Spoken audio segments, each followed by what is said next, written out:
União Europeia e Mercosul formaram uma das maiores áreas de livre comércio do mundo. O acordo cria um mercado comum de mais de 700 milhões de pessoas e deve injetar 37 bilhões de reais na economia brasileira em 10 anos.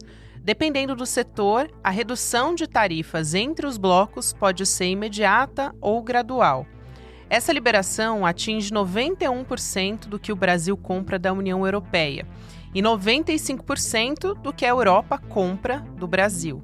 O acordo ainda precisa ser ratificado pelos países do Mercosul, entre eles o Brasil, e por parlamentos dos 27 países do bloco europeu. Isso já gerou modificações no texto do tratado. As negociações só avançaram quando o Parlamento Europeu aprovou salvaguardas para produtos da Europa e definiram em quais circunstâncias a União Europeia pode suspender temporariamente as vantagens tarifárias concedidas ao Mercosul. Terça-feira, 20 de janeiro de 2026. Sou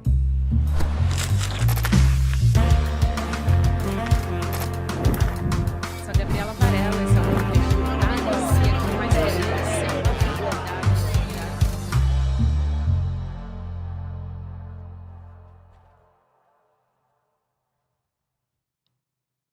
Olá, seja muito bem-vindo, seja muito bem-vinda. Eu sou a Gabriela Varela, está começando mais um videocast em detalhes. Aqui de segunda a sexta-feira, você já sabe, a gente analisa uma temática, uma notícia importante do momento no nosso dia a dia. E hoje a minha convidada, mais uma vez, aqui no Em Detalhes, é a Débora Maganha, nossa economista, apresentadora, historiadora, ela faz tudo. Débora, bem-vinda mais uma vez, minha amiga. Obrigada, Gabi. Bom dia para todas e todos que estão nos assistindo. A gente, mais uma vez, conversamos no N2, na verdade. Aqui no Em Detalhes a gente não tinha falado sobre a aprovação desse acordo de livre comércio entre Mercosul e União Europeia, agora assinado no Paraguai, então um momento histórico depois de 25 anos de negociações.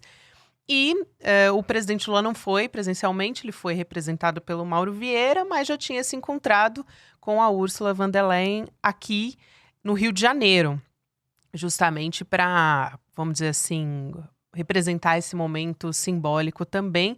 E ele foi um personagem muito importante para destravar esse texto, para conseguir realmente essa aprovação.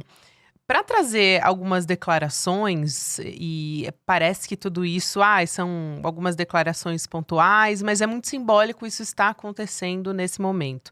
A Úrsula disse que foi a conquista de uma geração, a presidente da União Europeia. Agradeceu até o presidente Lula por encabeçar essas negociações, e o Lula disse que é uma vitória do multilateralismo, uma vitória do diálogo e do mundo democrático. Por que eu disse que num momento como esse? Daqui a pouco a gente vai falar dos aspectos do acordo, isso é importantíssimo, mas eu quero te ouvir sobre o simbolismo disso em contraponto com o que o Donald Trump, o presidente dos Estados Unidos, tem feito, ameaçando, atacando diretamente alguns países da América Latina e da Europa também. Quando se fala em uma vitória da democracia, do multilateralismo, do diálogo, isso fica muito claro, deixa muito claro que é um recado para o Donald Trump. Porque o Donald Trump tem ido na contramão de tudo isso. Do unilateralismo, das decisões monocráticas, das decisões impostas, e quem discordar dele vai realmente tomar tarifa ou qualquer sanção.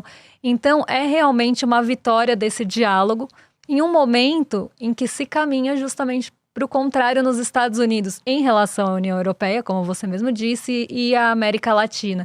Então, é uma vitória bastante simbólica, até politicamente, mais politicamente num primeiro momento, como já falei em outras ocasiões, do que, de fato, economicamente.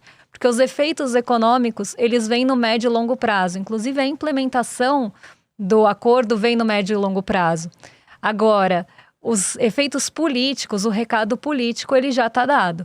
Ele vem logo na assinatura, quando o acordo também foi votado pela União Europeia. Então, isso já dá um recado para Donald Trump que existe diálogo entre os outros países, e o maior destino hoje das exportações da União Europeia são os Estados Unidos. Então, vem justamente em um momento muito conturbado das relações geopolíticas, vem em um momento de imposições do Donald Trump cada vez maiores, agora com toda a questão da Groenlândia também, A gente vê isso se acirrando, as questões do Irã também.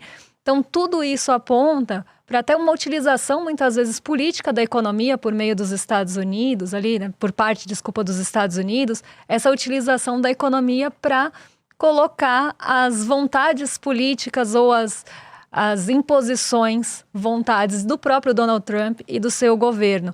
Então, é uma boa resposta mostrar que existe, sim, comércio entre outras partes para Donald Trump. E eu acho que esse é o movimento mais simbólico e que deve ter o primeiro efeito.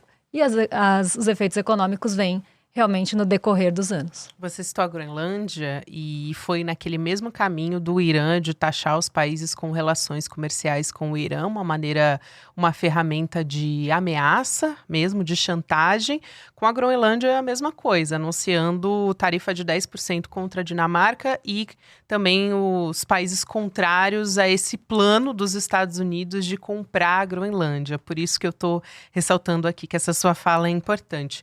E aí, entrando nos aspectos de como que vai funcionar, acho que é a dúvida principal das pessoas. Só para trazer um exemplo aqui, ficar mais palpável também, dessas tarifas que vão ser zeradas pelo acordo, aliás, vão ser zeradas é importante, porque não é automático, o chocolate belga, suíço, deve ficar mais barato em 2036, né? Essa é a projeção, então, 10º ano de vigência do acordo de livre comércio.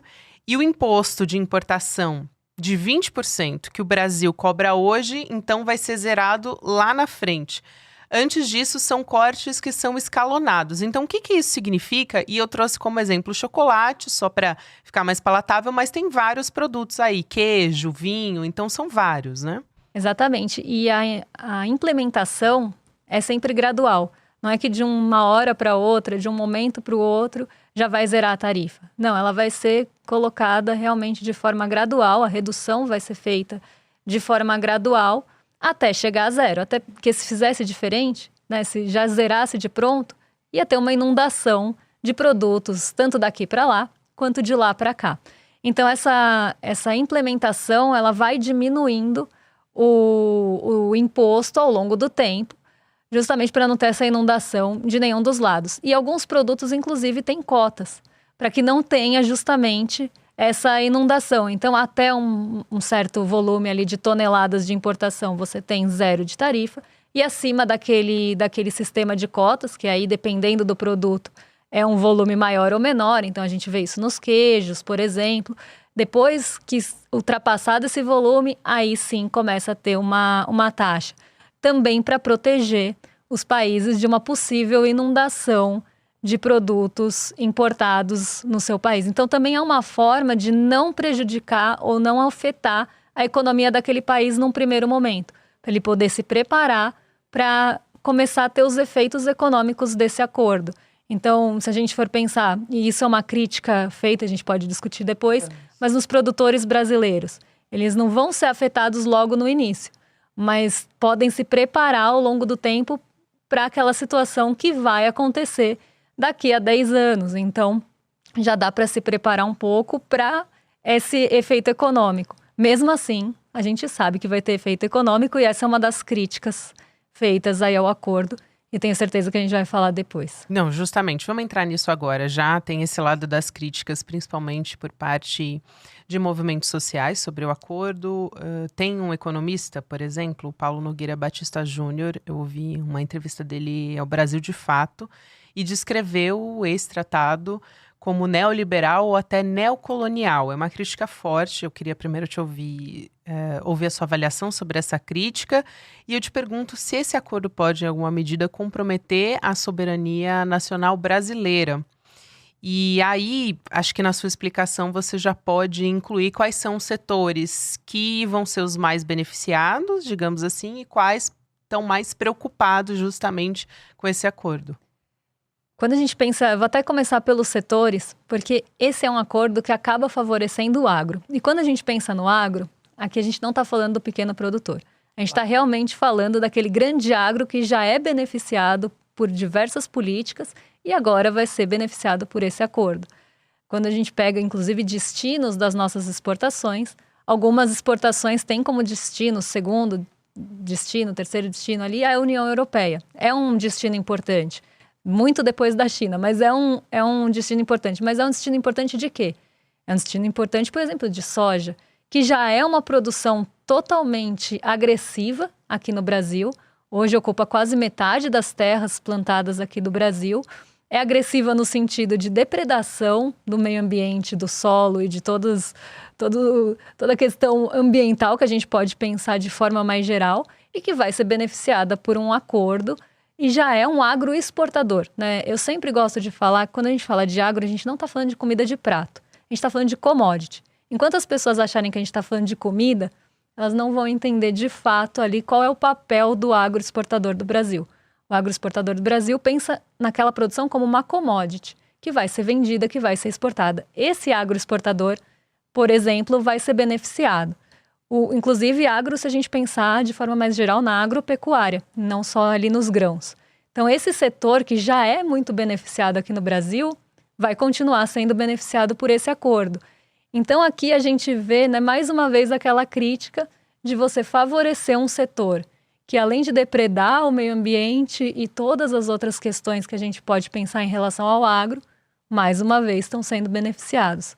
Agora, o produtor familiar, o pequeno produtor, esse sim pode ser prejudicado, porque se a gente pensar, por exemplo, produção de queijos, produção de vinhos, produções menores aqui do Brasil, que não é desse agroexportador, desse grande agro brasileiro, que são os pequenos produtores, eles vão ter uma dificuldade de competir com os insumos e com as importações que vão vir da União Europeia. Ainda que você tenha toda a transição, toda a questão gradual sendo colocada, eles vão ter que se preparar ao longo dos anos. Mas será que eles vão conseguir competir num segundo momento? Então, o produtor familiar pode ser prejudicado por isso, porque vamos pensar num produtor pequeno de queijo aqui do Brasil competindo com um queijo que vem de fora mais barato. Claro. Como é que vai ser a escolha disso? Como é que ele vai competir com o que vem de fora? Então, essa é uma grande preocupação. Como proteger, talvez aí com subsídios, como proteger esse pequeno produtor para ele não ser prejudicado nesse sistema e nesse acordo. Então, medidas internas precisam ser tomadas também para proteção, por exemplo, desse pequeno produtor. Exatamente. Alguma forma dele continuar se mantendo ali naquela produção e não ser prejudicado por uma inundação que possa acontecer ainda que daqui a 10 anos. Isso. Então, isso precisa ser pensado aqui enquanto Brasil. Como a gente vai proteger o pequeno produtor? Outra questão que está sendo muito discutida é em relação à indústria de transformação e outros setores industriais. Porque a gente sabe, né, que nós somos os grandes exportadores de commodity e como grandes exportadores de commodity, a gente sofre ou corre o risco de virar uma fazenda do mundo. Então, a gente não pode cair nesse lugar de vamos só exportar commodity barata, vamos exportar commodity de baixo valor e importar produtos de valor agregado.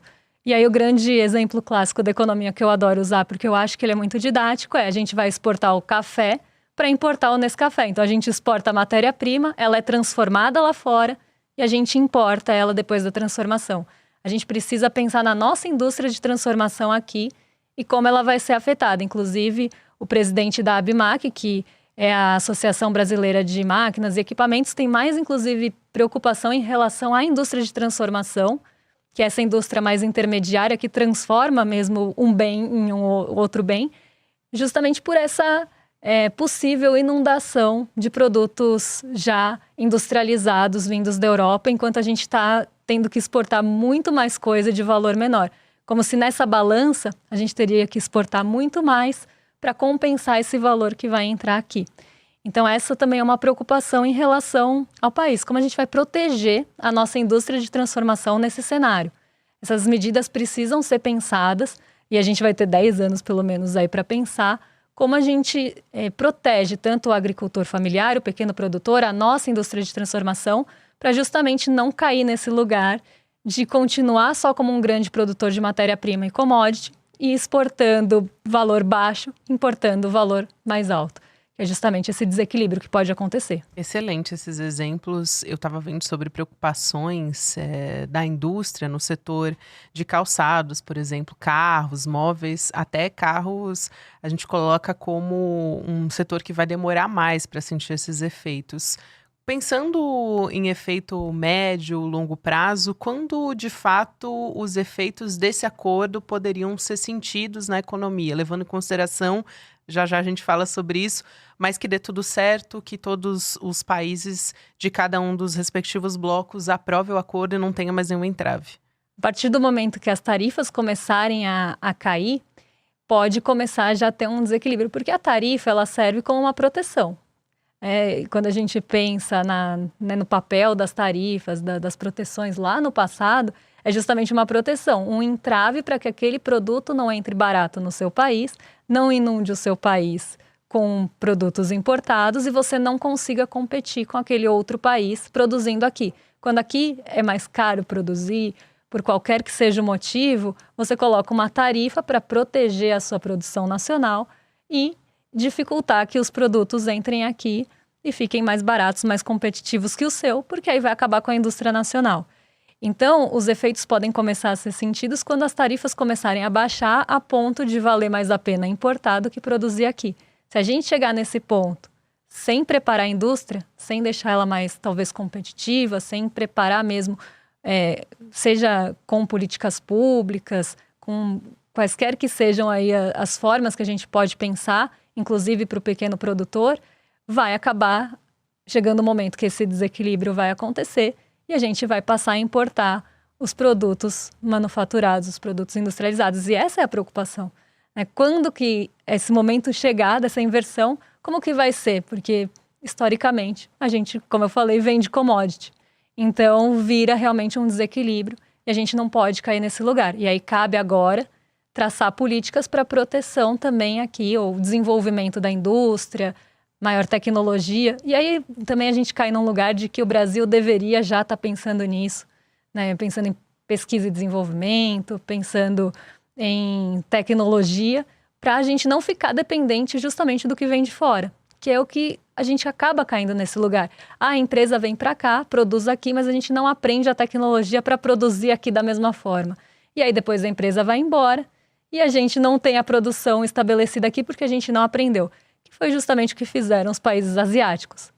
Eles pegaram os produtos, pegaram as indústrias, pegaram principalmente produtos tecnológicos, bens mais tecnológicos, aprenderam, desmontaram aquilo, aprenderam a fazer e começaram primeiro copiando. Inclusive, o Japão fez isso, Coreia fez isso, a China passou por isso. Começaram a produzir ali, ainda que com todo um preconceito de vai quebrar rápido, não tem qualidade, é cópia. Isso os 3 países passaram, Japão, Coreia e China, na sequência. O Japão foi um dos primeiros que passou por esse processo, mas eles passaram a desenvolver lá com o tempo e hoje superam, inclusive em tecnologia, muitos outros países. Mas precisaram passar por todo o processo de desenvolvimento. Aqui não. Aqui eu sinto que justamente a empresa vem para cá, faz o que quer, depois vai embora e a gente não aprende a desenvolver. E enquanto a gente cair nesse lugar, a nossa indústria fica fragilizada e muito vulnerável a esse tipo de situação. Isso é muito bom e acho que para pensar nesse socorro interno, o governo Lula, por exemplo, tomou medidas, um programa temporário, quando Donald Trump anunciou inicialmente aquela taxação para proteger realmente o nosso mercado interno.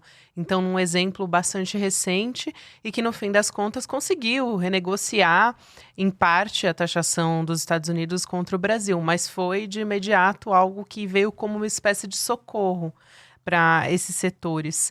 E aí, olhando historicamente, Débora, esse acordo e a aprovação do acordo, agora, mais recentemente, tinha muita gente cética até com a aprovação, principalmente na Europa. Teve protesto contra esse acordo e acho que mais fortemente por parte da Itália. O entrave foi mais grave porque a Giorgia Meloni disse que não estava conseguindo convencer os agricultores, porque a agricultura italiana não é competitiva em relação ao Mercosul, o que ela dizia, né? Aí ficou travado, mas a Itália acabou voltando atrás quando eles conseguiram negociar mais garantias para o setor agrícola, para passar um pouco de um resumo do que foi. A Alemanha era a que mais apoiava, foi uma grande defensora desse acordo. E, bom, 25 anos de negociação, agora com uma perspectiva mais otimista, mas continua não sendo um consenso. Aliás, hoje, quem poderia, tem uma sensação de que a França é quem poderia atrapalhar a implementação desse acordo. Então, na União Europeia, para pegar aqui os votos contrários, foram França, Polônia, Hungria, Irlanda e Áustria, além de uma abstenção da Bélgica. As salvaguardas que foram negociadas pela União Europeia garantem a estabilidade desse acordo? Isso ainda vai precisar passar, né, pelos países, vai ter que ser votado lá, vai ter que ser votado aqui também.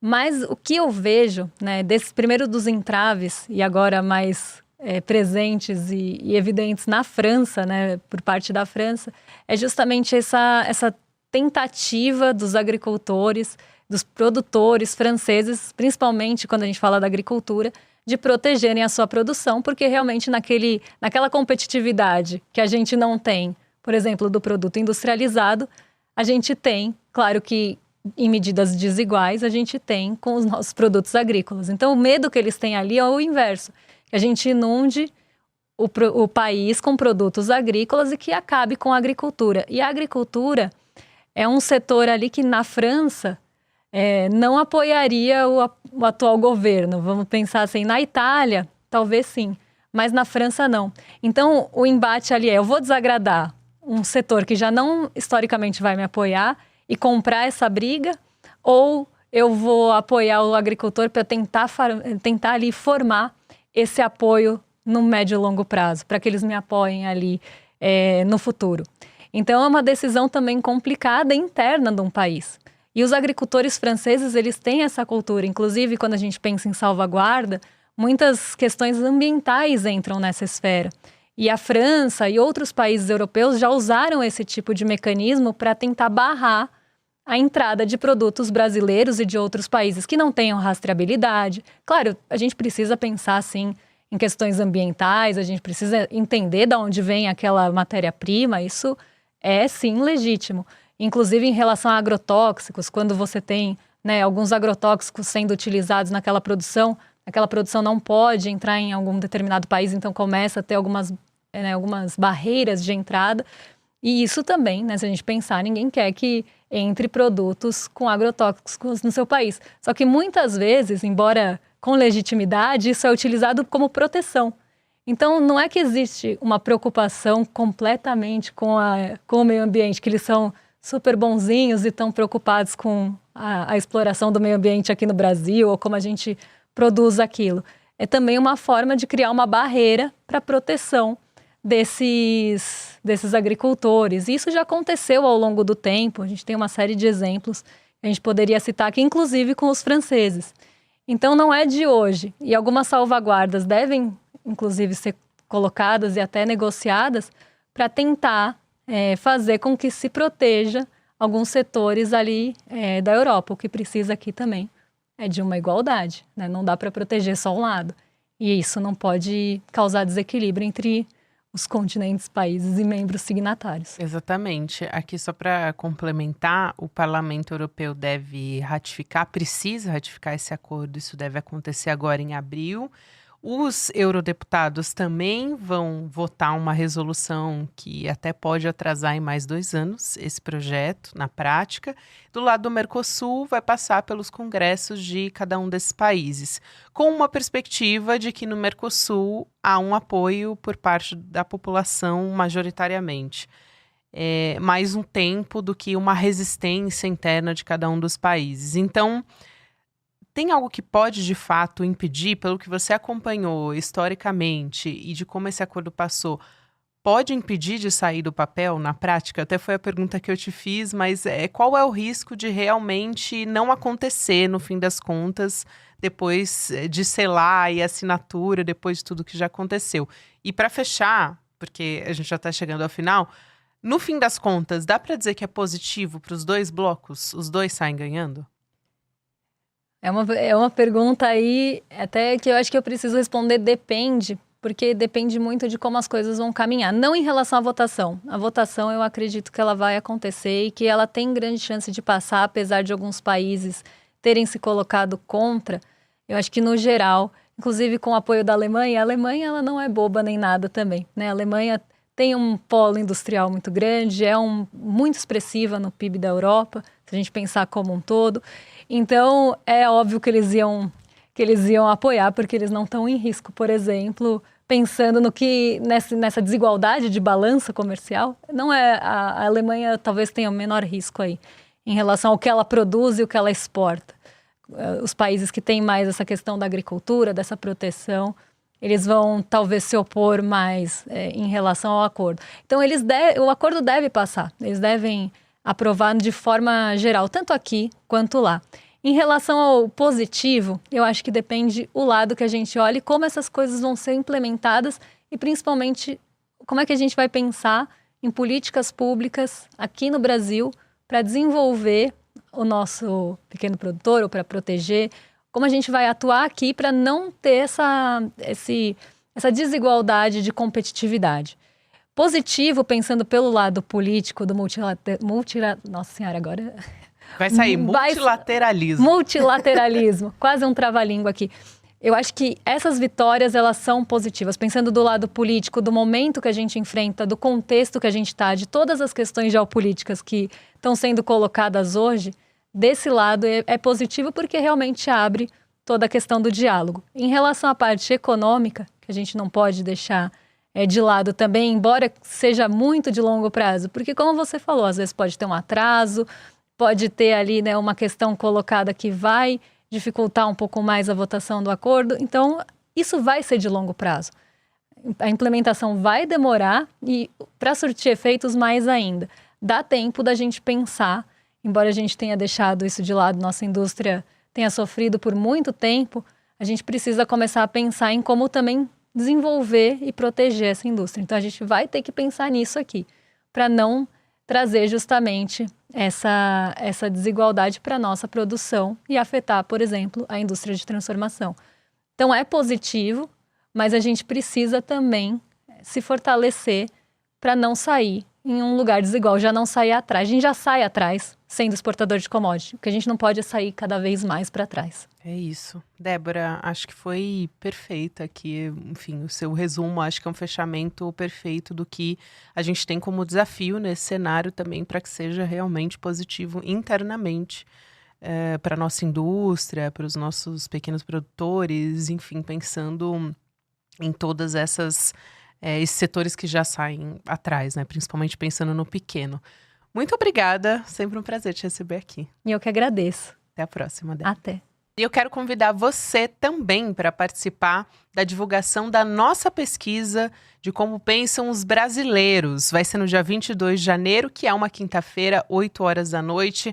O Eduardo Moreira vai estar ao lado de gigantes, como, por exemplo, o Castro Rocha, o Gessé Souza, o Luiz Costa Pinto, enfim, um grande elenco para trazer os resultados, os dados da área da segurança pública, política, religião, enfim, tem vários setores que foram ouvidos, são mais de 10 mil pessoas que participaram de todo esse processo de pesquisa aqui no Brasil, então você vai poder ter um termômetro, todos nós, na verdade, de análise para as eleições que estão chegando agora em 2026. Vai ser muito importante para o nosso campo pensar a partir dessa divulgação da pesquisa. Vai lá em icl.com.br/pesquisa, participa, que vale a pena. Agora a gente continua na sequência da nossa programação do YouTube. Você vai ficar com a Débora Maganha, mais uma vez, no Mercado Investimentos.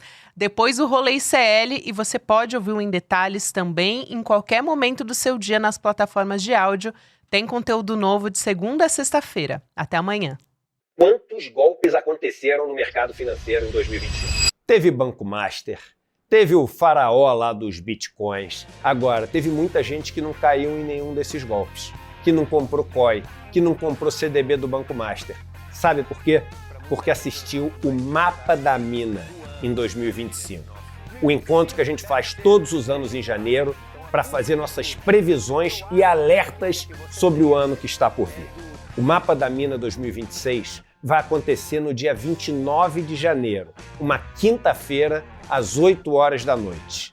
E você pode participar gratuitamente. Em 2025, a gente acertou todas as previsões. e a gente vai trabalhar muito para fazer boas previsões em 2026 também.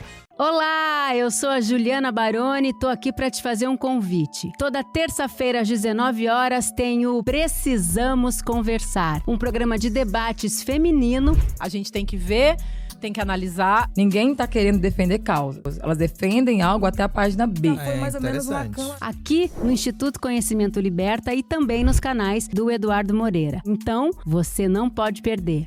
Um beijo, até lá!